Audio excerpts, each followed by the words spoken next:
My name is Nicholas Cole, and I have self-published 10 books. And each month, my library of self-published books pays me around $10,000 on autopilot. I have very strong opinions about why self-publishing is better than traditional publishing.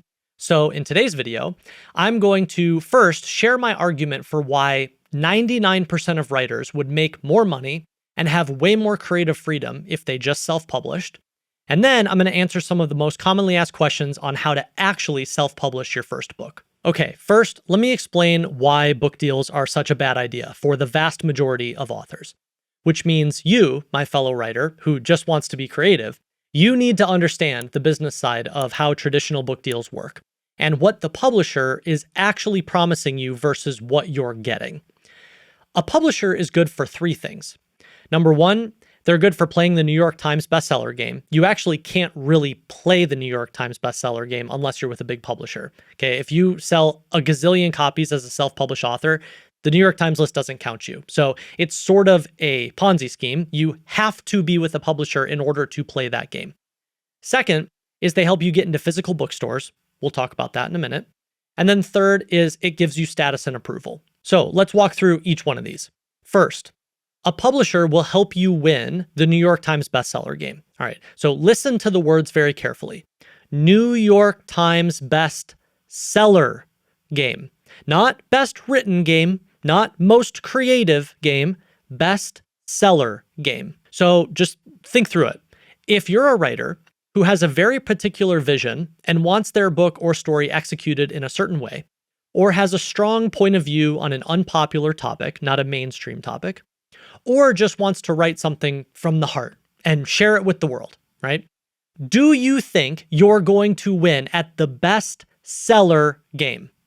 No, you're not. And I think the thing that so many writers misunderstand is that that's okay.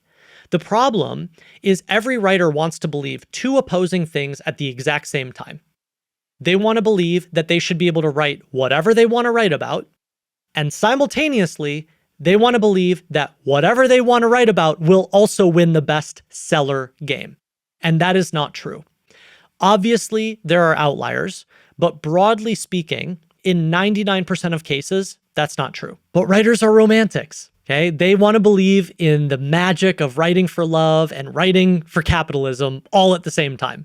So they rationalize the decision by saying to themselves, which leads to the second point, a publisher will help you get into bookstores. The vast majority of writers think, if I sign a book deal, I will get into bookstores. And if I get into bookstores, I will become a bestseller, regardless of the topic of my book. Okay, so you can see how the faulty beliefs start to compound on each other. So let's break this down. Have you ever walked into a bookstore? How many books are in the average bookstore? Okay, because on average, 3 million new books are published every single year. Now, are all 3 million books in every bookstore around the world? No, right? But wait, I thought you just said taking a book deal would get you into bookstores. And this is where my dad used to always say this to me. He'd say, oh, you look, but you do not see, grasshopper, right? A publisher doesn't get you into all bookstores. First of all, it depends on how big of an advance the publisher gives you. So a massive advance, like the kind they give to celebrities, sure, they might start you out in Target and Barnes and Noble and throw you in, 500 different locations around the country or around the world. A small advance, you'll be lucky if you get in 5 bookstores in the middle of Arkansas. This is a really important point. Bookstores are not a destination. They are a marketing channel. And so what the publisher does is put your book in a couple bookstores, and then they wait. And they wait to see how it sells. If it sells really well, they'll put you in a couple more bookstores. And if it doesn't sell very well, then the test failed and no more bookstores for you. Which again, goes back to the first point. Are you trying to win the best seller game? Then maybe bookstores will work to your advantage. But if you're not, then what's going to happen is you're going to take a book deal thinking, if I get into bookstores, I will sell lots of copies, not realizing you aren't even writing a book that has the potential to sell a lot of copies in the first place, which means bookstores do nothing for you. And by the way, just some really important context here, the number of books bought online goes up every year, And the number of books bought in physical stores goes down every year. So the thing I never understand is why writers are chasing a declining trend line. I'll tell you exactly why though, because this is the real reason writers want book deals, even if the deal isn't in their best interest, and even if they know they would make more money self-publishing. Because a book deal gives writers status and approval. If you say you self-published your book, the average person goes, "Oh, good for you." But if you say you got a book deal with a traditional publisher, even if that book deal was horrible financially, the average person goes, "Wow, that's so incredible. Congratulations." And so that is the unfortunate root of the root reason why most writers want book deals. What they really want, more than being on the New York Times list, or even seeing their book in bookstores, or even making money, is for an authority figure to tell them, "Good job. You are now a real writer." They want the badge. And as someone who feels very strongly about the benefits of self-publishing over traditional publishing, I live this on a daily basis. It is painfully apparent to me how much more status I would have and how much more validation I would get if I pursued a traditional book deal. The problem is the entrepreneur in me I can't do it. It is such a horrible financial decision, and the only way it turns out being ROI positive is if you win the lottery. Taking a book deal seems like an amazing idea if you end up writing the next Atomic Habits. But if your book doesn't reach that level, you're going to lose money on it. And just for some context, so you know, the average book deal advance is not $250,000. The average nonfiction book advance is around 25 grand. And the average fiction book advance is around 15 grand. And that might sound like a lot of money until you read the fine print and realize you don't get all of that all at once. You get a third now, and then a third when you turn in the manuscript, and then a third when your book gets published. And so that amount is spread over 2 or 3 years. So really, you're getting paid like 7 grand a year to write your book, AKA way less than minimum wage. Second, the average book deal pays you, the writer, on average, a 10 to 15% royalty after your advance has been recouped. Okay, so said differently, when the publisher gives you, say, 25 grand, they are effectively buying 85% ownership of your book. So imagine you started a business and you went looking for investors, and an investor said, "Sure, I'll invest in your business. I'll give you $25,000, but I want 85%. In that context, almost every single person on earth, no matter how bad they are at business, understands that that is a horrible deal. And yet writers agree to this every single day. And it just makes absolutely no sense. So with all of that in mind, let's answer some questions about self-publishing. All right, Greg, the homie, what's up, Greg, asks, where is the best place to find an editor? So short answer, there's a really cool platform called Reedsy that is essentially a marketplace for editors. I use Reedsy because they also have this SaaS tool that allows you to format your ebook, and then you can just export it as an ebook file and as a PDF, and you can upload it straight to Amazon. It's a really great tool, but the core of the platform is that it's a marketplace for editors. So if you're looking for an editor, I would poke around there. You could also find people on Upwork. You could find people on Fiverr. Like you could find people on Twitter.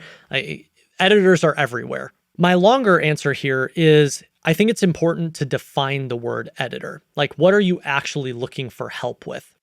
Are you looking for someone to just do a final pass on grammar and spelling? This is primarily what I do with my books. I will write the whole thing and then I'll hire someone to just do a pass. I'll say flag any misspellings, flag any punctuation errors, and leave like open-ended questions as a comment if there's anything that's unclear that you want me to expand on. To me, that is the primary value of hiring an editor, especially when you have some competency in writing. But you might be looking for something different. You might be looking for someone to help you with the structure, someone to actually help you think through the book, right? And if that's the case, you can find individuals. The challenge with that is whenever you're looking for help with structure, what you're largely paying for is that person's subjective opinion. Like if you talk to three different editors, they might all tell you to structure it in three completely different ways. So you sort of have to find someone whose point of view you like or feels aligned with you, because that's really what you're buying. But if you just want sort of a repeatable or proven structure, I might look at a company like Scribe or even publishing.com that does this all on the self-published side. These companies are really great at creating repeatable structures, so you sort of have to decide, like, what do you want out of hiring an editor?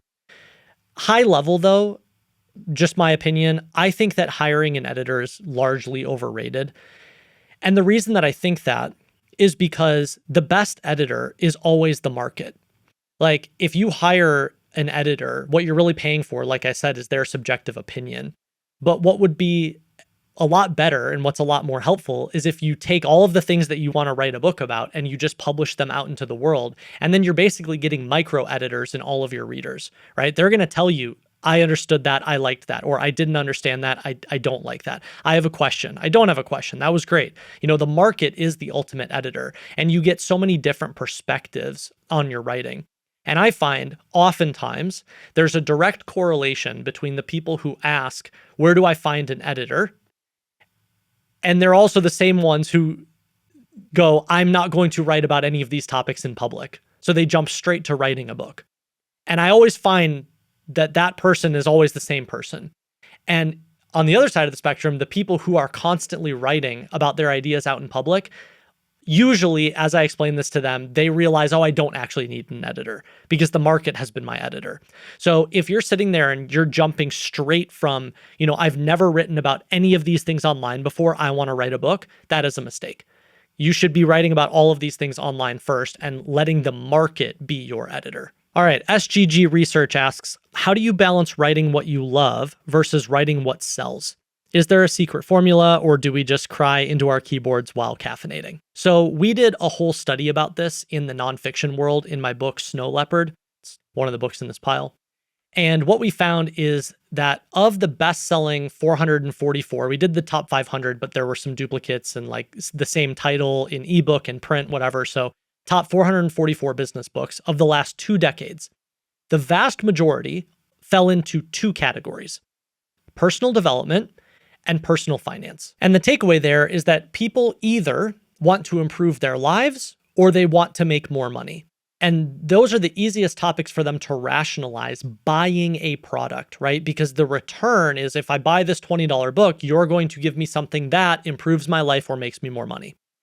Everything else, every other topic, it didn't matter how great the book was, how well written it was, it didn't matter. And for the only ones that performed well that weren't personal development or personal finance, like maybe a leadership book, for example, they were written by someone extremely noteworthy. So a celebrity or some sort of mainstream famous CEO. And if you notice, almost every single nonfiction book on the New York Times bestseller list tends to fall into one of these 2 categories. So that's important context, right? If you want to write a best-selling nonfiction book, what's the single best way to increase the likelihood that you achieve that goal? Well, it would probably be to write in one of those 2 categories. And by the way, the same rules apply to fiction as well, okay? The single largest fiction category is romance. And most people don't realize that romance is twice as big as the next largest category, which is fantasy. So if you want to write a best-selling fiction story, which 2 categories should you probably play in? Romance or fantasy, right? Because they're the largest markets. So how do you increase your chances of success? You play inside the largest markets. And I think the mistake that writers make is they say, well, I don't want to do that. I want to write what I want to write about, which is fine. But you can't say that and also ask, but how do I guarantee financial success? Right? And again, it's that cognitive dissonance that writers struggle with so much, because they go, I have opinions on what I want to write about and I want to write about it for me, but also how do I guarantee that people buy it? And oftentimes those are not necessarily the same thing. All right, Sensei asks, what is the best way to pick and validate a topic? So I talk about this all day, every day. Short answer, start writing online, okay? My best-selling book, The Art and Business of Online Writing, which is another book in this pile, is really just one big collection of all the things I've written about online, about writing, about editing, about formatting, about rhythm, about hooks, everything that I've written about this topic over the past 10 years. So I'm actually not surprised that my most engaged content in book form led to my most popular book. But a different way of thinking about this question, which I think is a lot more important, isn't which topic will make for the best book. The real question is which topic can you build a content engine around? And I think this idea is so powerful, and I find the vast majority of writers really do not understand this, okay? Ryan Holiday is a great example of this.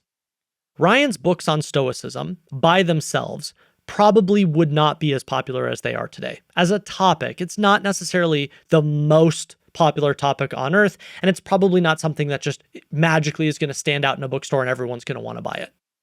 The reason his books have grown so much in popularity is because he's built a content engine around the topic of Stoicism. So he tweets about Stoicism. He writes Medium articles and blog posts about Stoicism. He makes YouTube videos about Stoicism. He has a newsletter about Stoicism.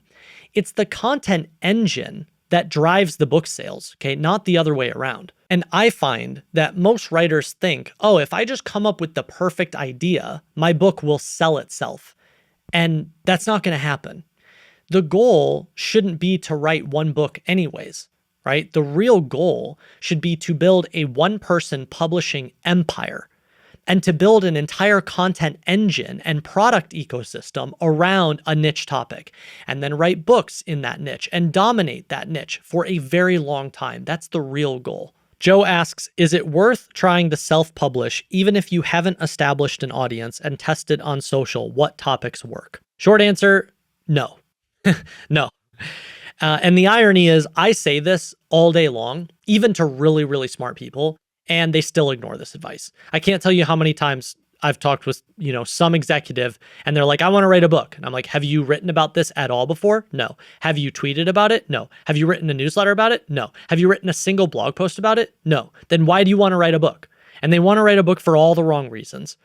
And that is the worst place to start. So sometimes you need to learn this lesson the hard way, but if you're trying to write a book about a topic you have not written about online first, you are just wasting your time, wasting resources, and making a huge mistake. All right, Noah asks, the biggest question has to be distribution. I understand writing in public in order to get the feedback loop necessary to validate the value, but when it comes time to publish, should you do a soft launch to your list or just post on all platforms and let it ride? So I could talk about book marketing and distribution for 8 hours, but I'll compress it down here for you. I have found there are two types of book launches. The first is the really big launch, 6 to 12 months of marketing leading into the day of the launch week. And then the other approach is you hit publish on Amazon and you immediately start working on the next one. And there are strong cases to be made for both approaches. Personally, I've always done the second.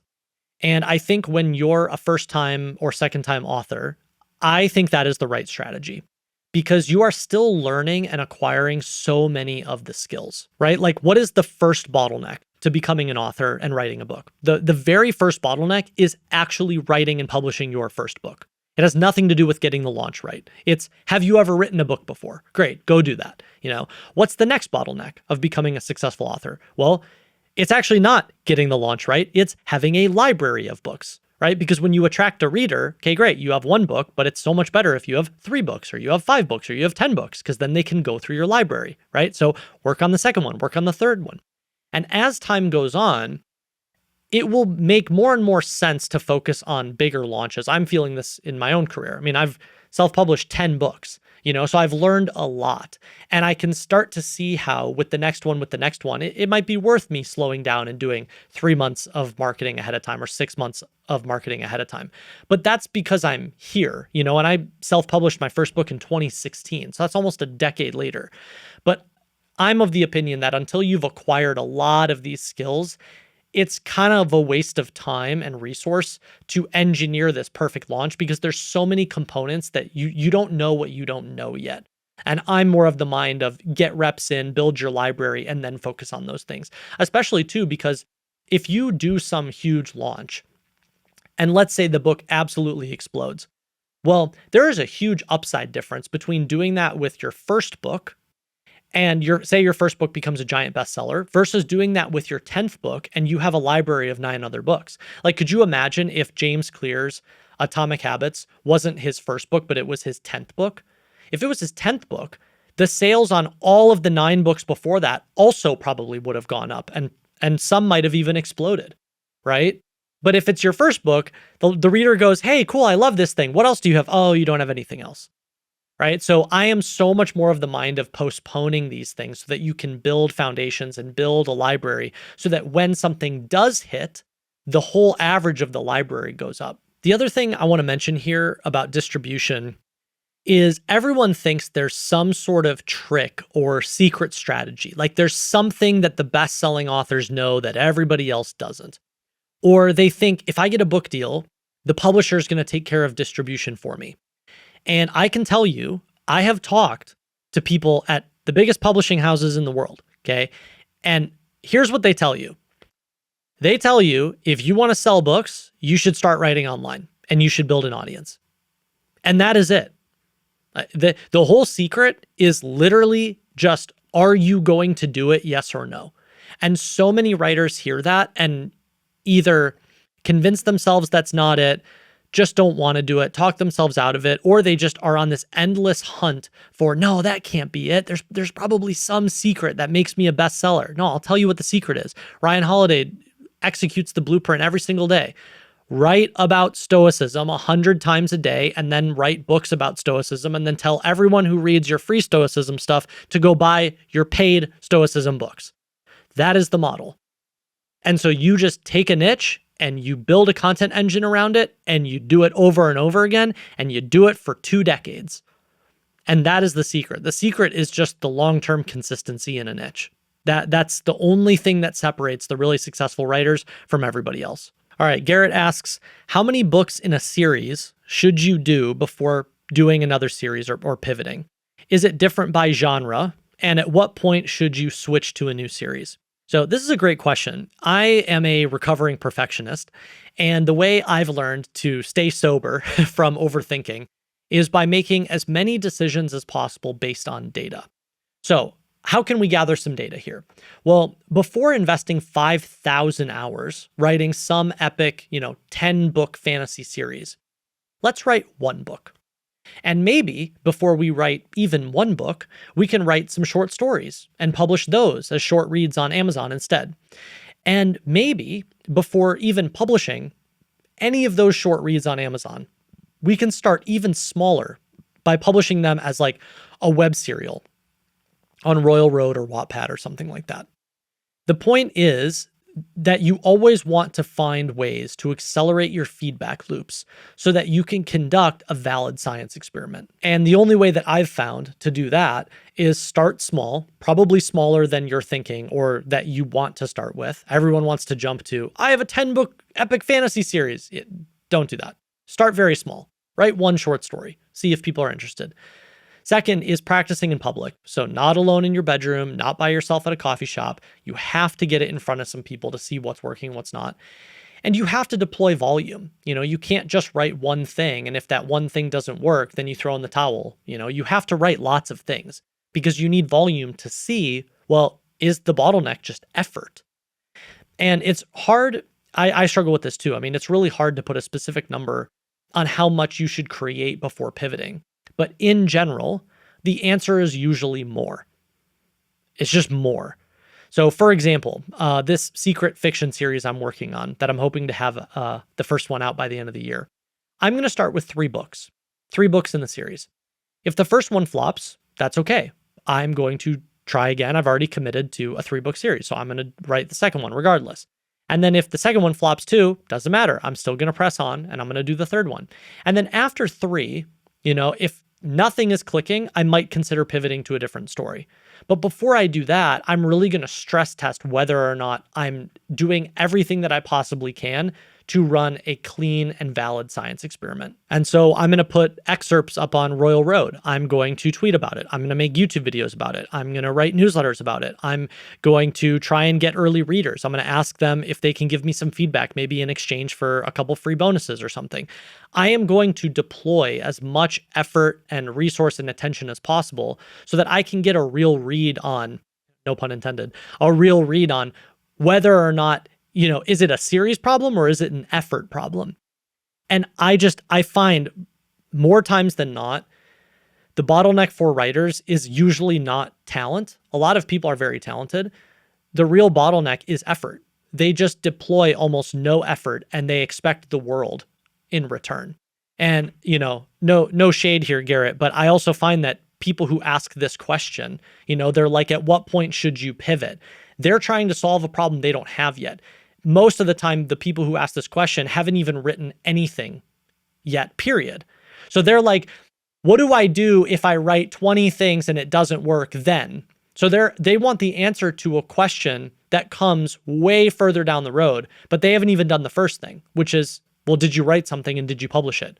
And until you actually go write and publish 10 or 20 things, this question and this problem isn't even on the table yet.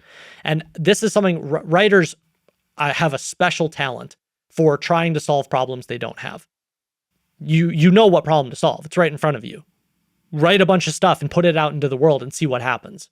Then when you do that, then you can focus on tweaking and going, what could I do better? All right, Gene asks, most self-publishing stories focus on genre writing. What are the best practices for writers of literary and upmarket fiction? Any success stories to share? So I love this question because, to be perfectly honest, of all the different types of books that I read, I enjoy literature the most. It was my favorite part of studying in college. Whenever I'm traveling or so, I'm way more likely to pick up a piece of literary fiction than I am genre fiction. And probably because deep down, I am romantic about great writing, and I really love the idea of writing literary fiction. It's something that I want to do. The challenge, though, is I am not confused about the fact that, generally speaking, literature is where writers typically make the least amount of money.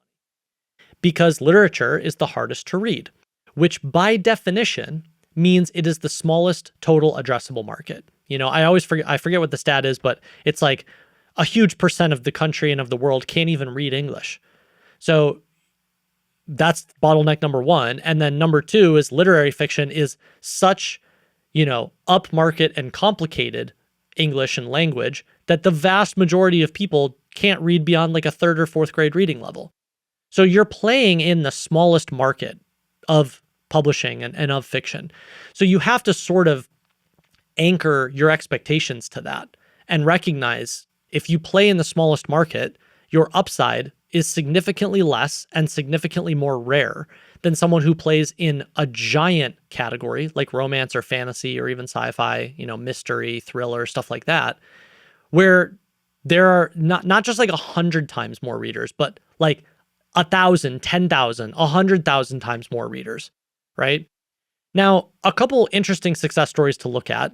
I can acknowledge that literary fiction doesn't make as much money as genre fiction, but there are still some cool success stories, and these are people that I look to for inspiration, and I think they bring unique perspective to how you can write upmarket fiction, but still find a way to achieve, some version of quote unquote mainstream success.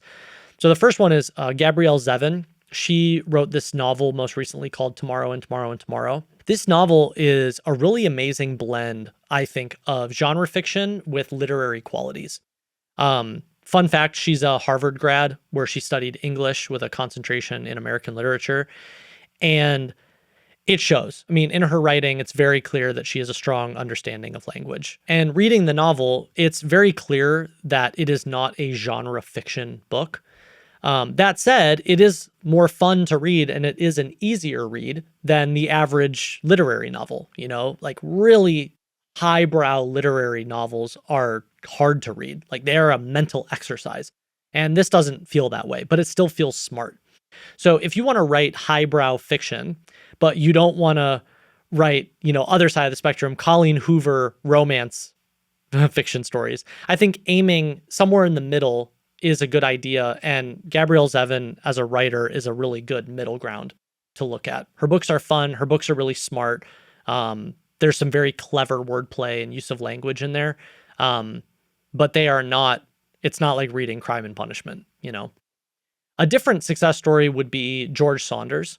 So he's an American literary writer, and he's a professor at Syracuse where he teaches creative writing, and he has for the past, 2 decades. And he's written all sorts of literary fiction, but he's found a lot of success recently with 2 projects. So first, he wrote this book on Russian literature called A Swim in a Pond in the Rain, which, again, going back to everything that I talk about in terms of writing and writing in the digital age, that is really just him doubling down on a data point. That book is essentially the book version of the class he's been teaching at Syracuse for the past 2 decades. So he just went, wow, students love my class. I should probably scale my class by writing a book about it. And no surprise, A Swim in the Pond in the Rain has become one of the, if not his most popular book, right? So take what's working, double down on it. But then second, and this is where, it goes even further, doubling down again. He also has a paid Substack where it's essentially an evergreen version of his book, A Swim in a Pond in the Rain, which is the reflection of the class he's been teaching for the past 20 years. So in his Substack, he just picks other different stories to break down and explain and dig into the writing, right? And that's exactly what he's doing in his class, which is what he does in his book, but now he's just doing the evergreen version. It never ends in his Substack. No surprise, his Substack is very, very popular. It's one of the most popular Substacks, one of the most popular paid newsletters on Substack. And my napkin math, I don't know if this is correct or not, but judging by, engagement and how many paying users I think he might have, he's probably making upwards of 50 grand a month from his Substack at this point, which is way more than he's making from his book deals and his literary fiction sales, and way more than he's getting paid as a professor at Syracuse. Okay. So of course, if you ask this question to a bunch of literary snobs, you're going to get very different answers. How do you make a living as a literary writer? They all live in the cognitive dissonance. They're like, you shouldn't care about money. You should write only for the love and only for the passion. And then 2 seconds later, they're going to pull you aside and be like, writers don't make any money anymore, right? So they all live in the cognitive dissonance. My takeaway is I think if you really like literary fiction, write it, but write it with the expectations that most people don't make a ton of money writing literary fiction. That doesn't mean you shouldn't do it. There's a lot of value in it. And some of my favorite writing is literary fiction, but just find other ways to monetize your talents. I really think that George Saunders is an amazing framework here. I mean, he writes literary fiction. He's really good at it. It's super high quality, but he essentially makes all of his money from the nonfiction side, explaining and digging into what makes great literary fiction. And that is such an amazing barbell. And I think about that with my own writing too. I will write literary fiction, but I'm not going to, expect those books to pay my rent, right? Like I'm going to do it because I love it, and I'm going to monetize my talents in other vehicles. All right. And lastly, Bobby asks, how do you handle the design side of self-publishing? So the design side is not as complicated as people think. So just so you know, when you self-publish on Amazon, literally all you have to do is you create a KDP account, you upload your manuscript, you upload a cover image, either a JPEG for an ebook cover or a PDF if you're doing a print copy because it shows front and back. And then every time someone buys the book, Amazon prints it on demand and ships it to them. I don't hold any of these. I don't hold them in a warehouse. I don't hold inventory. I'm not the one driving to UPS shipping these out to readers. I just upload it to Amazon, and every time someone orders, Amazon prints it on demand and extracts my printing cost, and there you go. So you literally have everything that a publisher would have at your disposal. And it is that easy. Like all of the information, all of the walkthroughs and everything is on the internet, and you can figure it out in a couple hours, and it is not complicated at all. It's gotten a lot easier. I remember self-publishing my first book 10 years ago, and it's 10 times easier now than it was 10 years ago, So anyone can do this. Most writers also don't realize that all of the designers who work for major publishers also want to freelance on the side. Okay. So you can literally get the same designer who designs Stephen King's book covers to design your book cover. You can get the same person. And so that's why I don't understand when writers say, oh, I can create such a higher quality product with a publisher. Okay, yeah, maybe they'll help you print some super fancy ding dong hardcover something that Amazon won't let you, although Amazon now you can do hardcover as well. But a lot of times writers talk about this through the lens of design. Like, oh, I'm going to get access to these special people that are going to make my book look beautiful. You can hire them. You can literally hire them. And it is not as expensive as you think. It's not like, oh, it's going to cost me $100,000 to work with this person. It's going to cost you like $3,000, $5,000, $10,000 max. And so if you have a business, or if you have, you start with something a little cheaper, maybe you don't invest as much in your first book or your second book. I remember my first book, I invested like $1,000 into, and then that starts to make you a little money. And then the next one makes you a little money. And then eventually, now every book that I self-publish, I invest about $5,000 into it. But that's okay, because I invest $5,000 into The Art and Business of Online Writing, and that book's made me $200,000, right? So you have to look at your books as mini businesses and then start to ladder it up and realize that you can increase the quality with each one. And hiring these people is not as expensive as you think, and you have access to all of them. If you want to find a lot of really great designers, there's a website called ineedabookcover.com, and it's basically like a big directory of all sorts of designers who currently work or have worked at major publishers or publications, these are really talented people, and they all want to freelance. And so I always find that so many of the questions people have on the self-publishing side and why they default to, I'll just take a book deal, is because they don't know the answers to these questions. They don't realize how easy this process is, and how it's like, yeah, you invest, 10, 20 hours in learning these skills, and then all of a sudden you are a one-person publishing machine. And now I can write and self-publish a book, every 3 months if I wanted to. I could do this every month if I wanted to. And that is my plan. Like, I'm going to self-publish books for the rest of my life, and I am going to write 100 of them, 200 of them. And I'm going to build a library, and I'm never going to go buy rental properties. I don't need rental properties. My library of books is going to pay me. And I just want to pass along this point of view to as many writers as possible, because these skills are not that difficult. They are so doable. This is not capital intensive. If you have any aspirations of writing lots of things over the course of your life, self-publishing is the way to go. Now, I will end this by saying there is a time and a place to take a book deal, but you should not do it when you don't have leverage. At a certain point, I will probably do a book deal, but I will do it for one book. I will do it when I have maximum leverage. I will do it when I can negotiate a deal that the average writer cannot. Right? I will have postponed this decision for a very, very, very, very, very long time. And to be perfectly honest, I'm only going to do it when I say I'm ready to play the New York Times game. And I'm going to do it one time, and I'm going to get the New York Times bestseller badge, and then I'm going to be done. And I'm going to go right back to my library of self-published books. And I think just internalizing that as a mental model, if you want to build a successful career as a writer and really as an author, it's important to understand that you have these options, and you don't have to jump to taking a book deal. You can start self-published. You can postpone that decision, and I encourage you to postpone that decision until you have maximum leverage. There's some really great, I'll leave you with this, there's some really great podcasts with Hugh Howey, the fiction writer who wrote the Silo series, where he talks about negotiating his book deal and things that he postponed and things that he negotiated and things that he learned about working with traditional publishers and decisions he ultimately made. Like, he ultimately decided that he wanted to keep the rights to a lot of his work, and it's made him a ton of money as a result.